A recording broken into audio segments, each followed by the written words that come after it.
Hi friends, ಎಲ್ಲರೂ ಹೇಗಿದ್ದೀರಾ? ನಾನು ಕೂಡ ಚೆನ್ನಾಗಿದ್ದೀನಿ. ನೀವು ಕೂಡ ಚೆನ್ನಾಗಿದ್ದೀರಾ ಅಂತ ಭಾವಿಸ್ತಾ ಇದ್ದೀನಿ. ಫ್ರೆಂಡ್ಸ್, ಬಾಯಲ್ಲಿ ಇಟ್ಟರೆ ಕರಗಬೇಕು ಅಷ್ಟು ಸಾಫ್ಟಾಗಿ ಕೊಬ್ಬರಿ ಉಂಡೆಯನ್ನು ಯಾವ ರೀತಿ ಮಾಡಬೇಕಂತ ಇವತ್ತು ಹೇಳ್ಕೊಡ್ತಾ ಇದ್ದೀನಿ.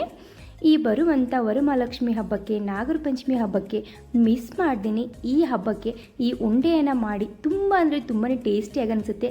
ಹಾಗೆ ನೀವೇನಾದರೂ ಮನೆಯಲ್ಲಿ ಮಾಡಿದ್ರೆ ನೀವು ಹೊರಗಡೆ ಅಂಗಡಿಯಿಂದನೇ ಇದನ್ನು ತರಿಸಿದ್ದೀರಾ ಅಂತ ಅನ್ಕೋತಾರೆ, ಅಷ್ಟು ಚೆನ್ನಾಗಿ ಅನಿಸುತ್ತೆ. ಹಾಗೆ ಮನೆಯಲ್ಲಿ ಚಿಕ್ಕ ಮಕ್ಕಳಿದ್ರಂತೂ ಮಿಸ್ ಮಾಡ್ದೇ ಈ ಉಂಡೆಯನ್ನು ಮಾಡಿ. ಇದು ಆರೋಗ್ಯಕ್ಕೂ ಕೂಡ ತುಂಬ ಒಳ್ಳೆಯದು, ಹಾಗೆ ದೇವರಿಗೆ ನೈವೇದ್ಯಕ್ಕೂ ಕೂಡ ತುಂಬಾ ಒಳ್ಳೆಯದು ಪ್ರಸಾದ ಅಂತ ಹೇಳ್ಬೋದು. ಮೊದಲಿಗೆ ಒಂದು ಬಾಣಲೆಯಲ್ಲಿ ನಾನು 2 ಚಮಚದಷ್ಟು ಗಸಗಸೆಯನ್ನು ಸೇರಿಸ್ತಾ ಇದ್ದೀನಿ. ನಾವು ಕೇವಲ 1 ನಿಮಿಷ ಮಾತ್ರ ಇದನ್ನು ಫ್ರೈ ಮಾಡ್ಕೋಬೇಕು. ಸ್ವಲ್ಪ ಕಲರ್ ಚೇಂಜ್ ಆದರೆ ಸಾಕು ಫ್ರೆಂಡ್ಸ್. ಈಗ ಒಂದು ಪ್ಲೇಟಲ್ಲಿ ಸರ್ವನ್ನು ಮಾಡ್ಕೋತಾ ಇದ್ದೀನಿ. ಅದೇ ಬಾಣಲಿಗೆ ನಾನಲ್ಲಿ 2 ಚಮಚದಷ್ಟು ತುಪ್ಪವನ್ನು ಸೇರಿಸ್ತಾ ಇದ್ದೀನಿ. ನಿಮಗೆ ತುಪ್ಪ ಕಡಿಮೆ ಬೇಕಂದರೆ ತುಪ್ಪ ಕಡಿಮೆ ಕೂಡ ನೀವು ಸೇರಿಸ್ಕೋಬೋದು. ನಿಮಗೆ ಇಷ್ಟ ಆಗಿರುವಂಥ ಡ್ರೈ ಫ್ರೂಟ್ಸನ್ನು ನೀವು ಇದಕ್ಕೆ ಸೇರಿಸ್ಕೋಬೋದು. ಫ್ರೆಂಡ್ಸ್, ಡ್ರೈ ಫ್ರೂಟ್ಸ್ ಕೂಡ ನಿಮಗೆ ಎಷ್ಟು ಬೇಕಲ್ಲ ಅಷ್ಟನ್ನು ನೀವು ಸೇರಿಸ್ಕೋಬೋದು. ಜಾಸ್ತಿ ಕೂಡ ಸೇರಿಸ್ಕೋಬೋದು, ಕಡಿಮೆ ಕೂಡ ಸೇರಿಸ್ಕೋಬೋದು. ಡ್ರೈ ಫ್ರೂಟ್ಸು ನಿಮ್ಗೆ ಯಾವುದು ಇಷ್ಟ ಆಗುತ್ತಲ್ಲ ಅದನ್ನು ಕೂಡ ನೀವು ಸೇರಿಸ್ಕೊಂಡು ಚೆನ್ನಾಗಿ ನಾವು ಇದನ್ನು ಒಂದು 2 ನಿಮಿಷ ಫ್ರೈ ಮಾಡ್ಕೋಬೇಕು ತುಪ್ಪದಲ್ಲಿ. ಸ್ವಲ್ಪ ಇದು ಕಲರ್ ಚೇಂಜ್ ಆಗಬೇಕು. ನಂತರ ನಾನಿಲ್ಲಿ ಉತ್ತತ್ತಿಯನ್ನು ತಗೊಂಡಿದ್ದೀನಿ, ಬೀಜವನ್ನು ತೆಗೆದುಬಿಟ್ಟು. ನಂತರ ಇದಕ್ಕೆ ಒಂದು 6 ಯಾಲಕ್ಕಿಯನ್ನು ಸೇರಿಸಿ ತರಿತರಿಯಾಗಿ ರುಬ್ಕೋತಾ ಇದ್ದೀನಿ. ಈ ರೀತಿಯಾಗಿ ತರಿತರಿಯಾಗಿ ರುಬ್ಕೊಂಡು ನಂತರ ಇದನ್ನು ಕೂಡ ನಾವು ಸೇರಿಸ್ಕೋಬೇಕು. ಉತ್ತತ್ತಿ ಕೂಡ ಸಿಹಿ ಇರುತ್ತೆ, ಇದು ಕೂಡ ನಾನಿಲ್ಲಿ ಸೇರಿಸ್ತಾ ಇದ್ದೀನಿ. ನನ್ನ ಮಗ ಹಾಗೆ ಉತ್ತತ್ತಿ ಕೊಟ್ಟರೆ ತಿನ್ನೋದಿಲ್ಲ, ಅದಕ್ಕೋಸ್ಕರ ನಾನಿಲ್ಲಿ ರುಬ್ಬಿಟ್ಟು ಸೇರಿಸ್ತಾ ಇದ್ದೀನಿ. ನಂತರ ಇದಕ್ಕೆ ಕಲ್ಲಂಗಡಿ ಬೀಜವನ್ನು ಕೂಡ ಸೇರಿಸಿದ್ದೀನಿ. ಇದನ್ನು ಕೂಡ ನಾವು ಒಂದು 2 ನಿಮಿಷ ಫ್ರೈ ಮಾಡ್ಕೋಬೇಕು. ಚೆನ್ನಾಗಿ ಎಲ್ಲ ಕಲರ್ ಚೇಂಜ್ ಆಗಬೇಕು, ಅಲ್ಲಿವರೆಗೂ ಫ್ರೈ ಮಾಡಿಕೊಂಡು ಇದನ್ನು ಕೂಡ ಒಂದು ಪ್ಲೇಟಲ್ಲಿ ಸರ್ವನ್ನ ಮಾಡ್ಕೋಬೇಕು ಫ್ರೆಂಡ್ಸ್. ನಂತರ ನಾನು ಅದೇ ಬಾಣಲಿಗೆ ಮತ್ತೆ 2 ಚಮಚದಷ್ಟು ತುಪ್ಪವನ್ನು ಸೇರಿಸ್ತಾ ಇದ್ದೀನಿ. ನಂತರ ನಾನಿಲ್ಲಿ ಒಣ ದ್ರಾಕ್ಷಿಯನ್ನು ಸೇರಿಸ್ತಾ ಇದ್ದೀನಿ. ದ್ರಾಕ್ಷಿಯನ್ನು ಕೂಡ ನಾವು ಕೇವಲ 1 ನಿಮಿಷ ಫ್ರೈ ಮಾಡಿಕೊಂಡು ನಂತರ ಇದನ್ನು ಕೂಡ ಒಂದು ಕಪ್ಪಲ್ಲಿ ಸರ್ವನ್ನ ಮಾಡಿಕೊಂಡು ಸೈಡ್ಗೆ ಇಟ್ಕೋಬೇಕು.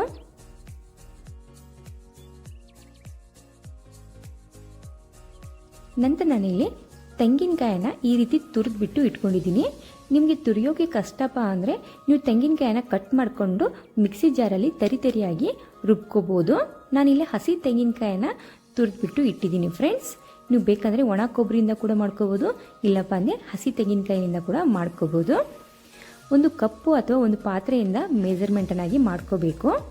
ನಾನಿಲ್ಲಿ ಒಂದೇ ಕಪ್ಲಿಂದ ಮೆಜರ್ಮೆಂಟನ್ನಾಗಿ ಮಾಡಿಕೊಂಡು ತಗೋತಾ ಇದ್ದೀನಿ.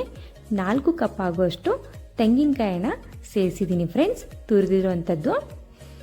ಇದನ್ನು ಈಗ ನಾವು ಚೆನ್ನಾಗಿ ಫ್ರೈ ಮಾಡ್ಕೋಬೇಕು.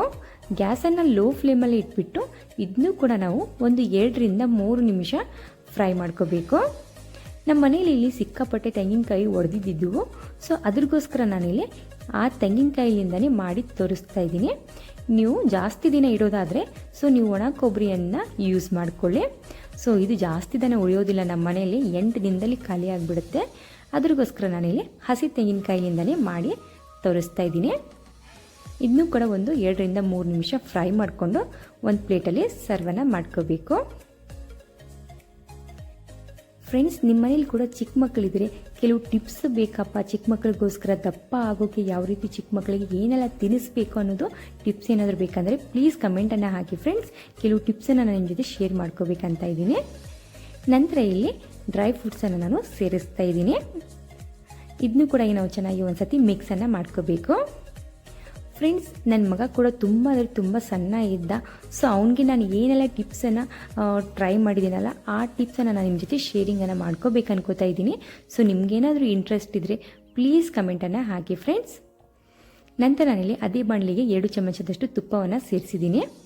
1 ಕಪ್ ಆಗುವಷ್ಟು ಬೆಲ್ಲವನ್ನು ನಾನಿಲ್ಲಿ ಸೇರಿಸ್ತಾ ಇದ್ದೀನಿ. ಫ್ರೆಂಡ್ಸ್, ಈ ಕಪ್ಲಿಂದನೇ ನಾನು ಕೊಬ್ಬರಿಯನ್ನು ತಗೊಂಡಿದ್ದೆ, ಇದೇ ಕಪ್ಲಿಂದ ನಾನಿಲ್ಲಿ ಬೆಲ್ಲವನ್ನು ಕೂಡ ಸೇರಿಸಿದ್ದೀನಿ. ನೀವು ಸಿಹಿ ಜಾಸ್ತಿ ತಿನ್ನೋರಾದರೆ 2 ಕಪ್ ಆಗುವಷ್ಟು ಕೂಡ ಬೆಲ್ಲ ಸೇರಿಸ್ಕೋಬೋದು, ಇಲ್ಲಪ್ಪ ಅಂದರೆ 1.5 ಕಪ್ ಆಗುವಷ್ಟು ಬೆಲ್ಲವನ್ನು ಕೂಡ ಸೇರಿಸ್ಕೋಬೋದು. ಸ್ವಲ್ಪ ನೀರನ್ನು ಹಾಕಿ ಚೆನ್ನಾಗಿ ನಾವು ಇದನ್ನು ಒಂದು 3ರಿಂದ 4 ನಿಮಿಷ ಕುಕ್ ಮಾಡ್ಕೋಬೇಕು. ನೋಡ್ತಾ ಇರ್ಬೋದು ಇಲ್ಲಿ 3ರಿಂದ 4 ನಿಮಿಷ ಕುಕ್ ಆಗಿದೆ. ಒಂದು 2ರಿಂದ 3 ಕುದಿ ಬಂದರೆ ಸಾಕು ಫ್ರೆಂಡ್ಸ್. ನಮಗಿಲ್ಲಿ ಬೆಲ್ಲ ಕೂಡ ಕರಗಿದ್ರೆ ಸಾಕಾಗತ್ತೆ. ಈಗ ನಾನಿಲ್ಲಿ ಗ್ಯಾಸನ್ನು ಆಫ್ ಮಾಡಿ ಸ್ವಲ್ಪನೇ ಚೆನ್ನಾಗಿ ಮಿಕ್ಸನ್ನು ಮಾಡ್ತಾ ಇದ್ದೀನಿ ಫ್ರೆಂಡ್ಸ್. ಇದನ್ನ ಈಗ ನಾವು ಕೊಬ್ಬರಿಯಲ್ಲಿ ಸೇರಿಸ್ಕೋಬೇಕು ಬಿಸಿ ಬಿಸಿ ಇರುವಾಗಲೇ. ಈ ರೀತಿ ಸೇರಿಸ್ಕೊಂಡ್ಬಿಟ್ಟು ಚೆನ್ನಾಗಿ ನಾವು ಇದನ್ನು ಮಿಕ್ಸನ್ನು ಮಾಡ್ಕೋಬೇಕು ಫ್ರೆಂಡ್ಸ್. ಈ ವಿಡಿಯೋ ನಿಮಗೆ ಸ್ವಲ್ಪನಾದರೂ ಯೂಸ್ಫುಲ್ ಅನಿಸಿದರೆ, ಇಷ್ಟ ಆದರೆ ಪ್ಲೀಸ್ ನಮ್ಮ ಚಾನಲ್ಗೆ ಸಪೋರ್ಟ್ ಮಾಡಿ. ಹಾಗೆ ನಮ್ಮ ಚಾನಲನ್ನು ಸಬ್ಸ್ಕ್ರೈಬ್ ಮಾಡ್ಕೊಳ್ಳೋದನ್ನು ಮರಿಬೇಡಿ ಫ್ರೆಂಡ್ಸ್. ಹಾಗೆ ಪಕ್ಕದಲ್ಲಿರುವಂಥ ಬೆಲ್ಲೈಕನ್ನ ಆಲ್ ಅಂತ ಪ್ರೆಸ್ ಮಾಡಿ. ನಾನು ಮಾಡ್ತಾ ಇರೋಂಥ ಪ್ರತಿ ಒಂದು ವಿಡಿಯೋನು ಫಸ್ಟು ನಿಮಗೆ ನೋಟಿಫಿಕೇಷನ್ ಆಗಿ ಬರುತ್ತೆ. ಹಾಗೆ ನಿಮಗೆ ಈ ವಿಡಿಯೋ ಇಷ್ಟ ಆದರೂ ಕೂಡ ಒಂದು ಕಮೆಂಟನ್ನು ಹಾಕಿ, ಇಷ್ಟ ಆಗಲಿಲ್ಲ ಅಂದರೂ ಕೂಡ ಒಂದು ಕಮೆಂಟನ್ನು ಹಾಕಿ ಫ್ರೆಂಡ್ಸ್. ನೀವು ಒಂದು ಕಮೆಂಟ್ ಹಾಕೋದ್ರಿಂದ ನನಗೆ ನೆಕ್ಸ್ಟ್ ವಿಡಿಯೋ ಮಾಡಬೇಕನ್ನೋದೊಂದು ಆಸೆ ಕೂಡ ಉಂಟಾಗುತ್ತೆ ಫ್ರೆಂಡ್ಸ್. ನನಗಿಲ್ಲಿ ಎಲ್ಲ ಪಾಕವನ್ನು ಹಾಕಿಬಿಟ್ಟು ಚೆನ್ನಾಗಿ ಮಿಕ್ಸನ್ನು ಮಾಡ್ತಾ ಇದ್ದೀನಿ. ಬಿಸಿ ಬಿಸಿ ಇರುವಾಗಲೇ ನಾವು ಉಂಡೆಯನ್ನು ಕಟ್ಕೋಬೇಕು. ಕೊನೆಯಲ್ಲಿ ನಾನು ಗಸಗಸೆಯನ್ನು ಸೇರಿಸ್ತಾ ಇದ್ದೀನಿ. ಈ ರೀತಿ ಕೊನೆಯಲ್ಲಿ ಹಾಕೋದ್ರಿಂದ ತುಂಬ ಚೆನ್ನಾಗಿ ಕಾಣುತ್ತೆ, ಮೇಲ್ಗಡೆ ವೈಟ್ ಆಗಿ. ಸ್ವಲ್ಪನೇ ಕೈಗೆ ತುಪ್ಪವನ್ನು ಸವರ್ಕೊಂಡ್ಬಿಟ್ಟು ಉಂಡೆಯನ್ನಾಗಿ ಮಾಡಬೇಕು. ಸ್ವಲ್ಪ ಲೈಟಾಗಿ ಬಿಸಿ ಬಿಸಿ ಇರುವಾಗಲೇ ಉಂಡೆಯನ್ನಾಗಿ ಮಾಡಬೇಕು ಫ್ರೆಂಡ್ಸ್. ಈ ರೀತಿ ಉಂಡೆಯನ್ನು ಕಟ್ಬಿಟ್ಟು ನಡುವಿಗೆ ನಾನು ದ್ರಾಕ್ಷಿಯನ್ನು ಇಡ್ತಾ ಇದ್ದೀನಿ. ನೋಡೋಕ್ಕೆ ಒಂದು ರೀತಿಯಲ್ಲಿ ಚೆನ್ನಾಗಿ ಕಾಣಲಿ ಅನ್ನೋ ಕಾರಣಕ್ಕೆ. ನೀವು ಬೇಕಂದರೆ ದ್ರಾಕ್ಷಿಯನ್ನು ಕೂಡ ಅದರಲ್ಲಿ ಮಿಕ್ಸ್ ಮಾಡಿಕೊಂಡು ಉಂಡೆಯನ್ನು ಕಟ್ಬೋದು. ಇದೇ ರೀತಿಯಾಗಿ ನಾನಿಲ್ಲಿ ಎಲ್ಲ ಉಂಡೆಯನ್ನು ಕಟ್ಟಿ ಒಂದು ಪ್ಲೇಟಲ್ಲಿ ಸೈಡ್ ಇಡ್ತಾ ಇದ್ದೀನಿ ಫ್ರೆಂಡ್ಸ್. ಈ ರೀತಿ ಎಲ್ಲ ಉಂಡೆ ಕಟ್ಟುವರೆಗೂ ಸ್ವಲ್ಪ ಇಲ್ಲಿ ತಣ್ಣಗಾಗ್ಬಿಡುತ್ತೆ. ಸ್ವಲ್ಪ ಇದು ತಣ್ಣಗಾದರೆ ಮತ್ತೆ ನಾವು ಯಾವ ರೀತಿ ಬಿಸಿ ಮಾಡ್ಕೋಬೇಕಪ್ಪ ಅಂತ ಕೂಡ ಹೇಳ್ಕೊಡ್ತಾ ಇದ್ದೀನಿ. ಮತ್ತೆ ನಾವು ಅದೇ ಬಾಣಲಿಗೆ ಹಾಕಿಬಿಟ್ಟು ಸ್ವಲ್ಪನೇ ಬಿಸಿ ಮಾಡಿಕೊಂಡ್ರೆ ಸಾಕು. ಸ್ವಲ್ಪ ಬಿಸಿ ಬಿಸಿ ಇರುವಾಗಲೇ ಮತ್ತೆ ನಾವು ಉಂಡೆಯನ್ನು ಕಟ್ಟಬೇಕು. ಯಾಕಂದರೆ ನಾನಿಲ್ಲಿ ಅರ್ಧ ಉಂಡೆ ಮಾಡಿದ ಮೇಲೆ ಇನ್ನು ಅರ್ಧ ಏನಿತ್ತಲ್ಲ ಹಾಗೆ ಇಟ್ಬಿಟ್ಟು ನನ್ನ ಮಗನಿಗೆ ಸ್ಕೂಲ್ಗೆ ಹೋಗಿ ಕರ್ಕೊಂಡು ಬರೋಕ್ಕೆ ಹೋದೆ. ಸೊ ಬರೋದ್ರಲ್ಲಿ ಇದು ಪೂರ್ತಿ ತಣ್ಣಗಾಯಿತು. ಮತ್ತೆ ನಾನು ಅದೇ ಬಾಣಲಿಗೆ ಹಾಕಿಬಿಟ್ಟು ಸ್ವಲ್ಪನೇ ಬಿಸಿ ಮಾಡಿಕೊಂಡು ಮತ್ತೆ ಉಂಡೆಯನ್ನು ಕಟ್ಬಿಟ್ಟು ಎಲ್ಲ ಒಂದು ಪ್ಲೇಟಲ್ಲಿ ಇಡ್ತಾ ಇದ್ದೀನಿ. ನೋಡ್ತಾ ಇರ್ಬೋದು ಫ್ರೆಂಡ್ಸ್. ಈ ವಿಡಿಯೋ ನಿಮಗೆ ಯೂಸ್ಫುಲ್ ಆಯ್ತು ಅನ್ಕೋತೀನಿ. ಸೊ ಯೂಸ್ಫುಲ್ ಆದರೆ ಪ್ಲೀಸ್ ನಮ್ಮ ಚಾನಲ್ಗೆ ಸಪೋರ್ಟ್ ಮಾಡಿ. ಹಾಗೆ ಈ ವಿಡಿಯೋ ನೋಡೋದಕ್ಕೆ thank you so much friends.